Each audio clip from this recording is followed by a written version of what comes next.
Joining us now is CNN senior military analyst, retired Admiral Adm Stav. He is a former NATO Supreme Allied Commander and a partner at the Carlyle Group, a global investment firm. Admiral, always great to see you. I wonder what you make of Russia launching the deadliest wave of attacks against Kyiv that we've seen in nearly a year. What does it tell you about how Putin views these negotiations? I hate to say it, but it looks to me like a signal to the White House that you're not calling my shots for me. And it really is, feels like kind of thumbing your nose at President Trump. And I think that's why President Trump quite correctly indicated that he's not happy, he's angry, he's contemplating action. What I took away from his body language and discussion is that the administration will look at further sanctions, would look at perhaps sending more armaments to Ukraine. I certainly hope that's the case because at the moment, Vladimir Putin is playing rope-a-dope, and this most recent volley of strikes right in the middle of the Trump team trying to get to a negotiation looks extremely disrespectful to the president.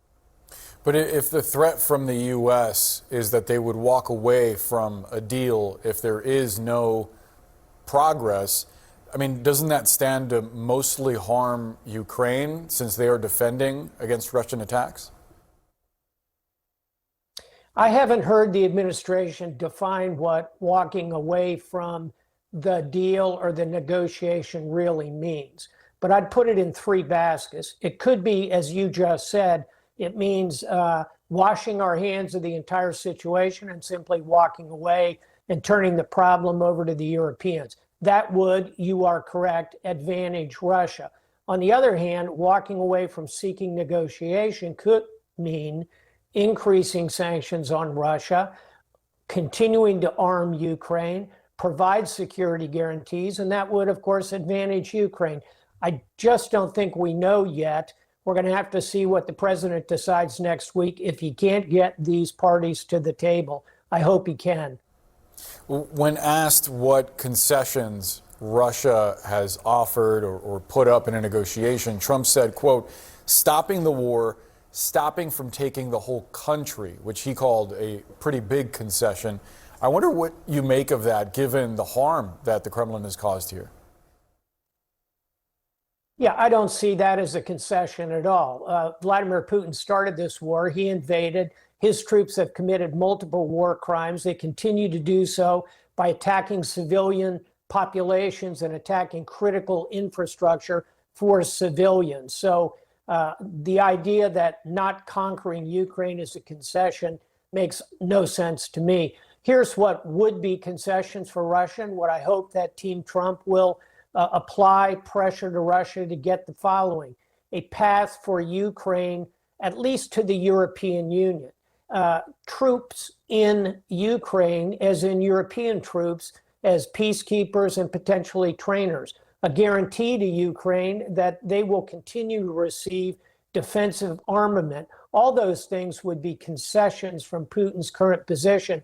I've heard none of that. I'm waiting to hear that. We're not going to hear it until more pressure is put on Putin by Team Trump.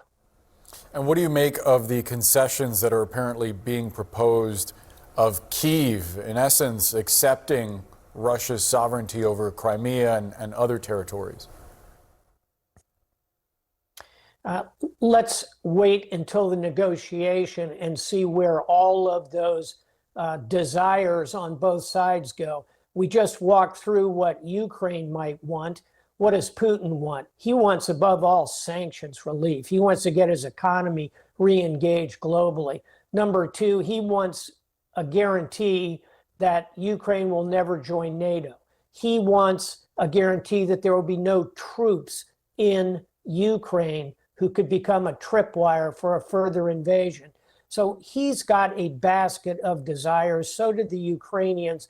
Let's start with a ceasefire, get them both to the table, and have a negotiation. One positive thing, Boris, is that Putin said that Russia would be willing to have direct talks with Ukraine. I think if that were to happen with U.S. as a facilitator, you could start to see the shape of a deal emerging. We're a long way from that. Let's hope we can move in that direction soon.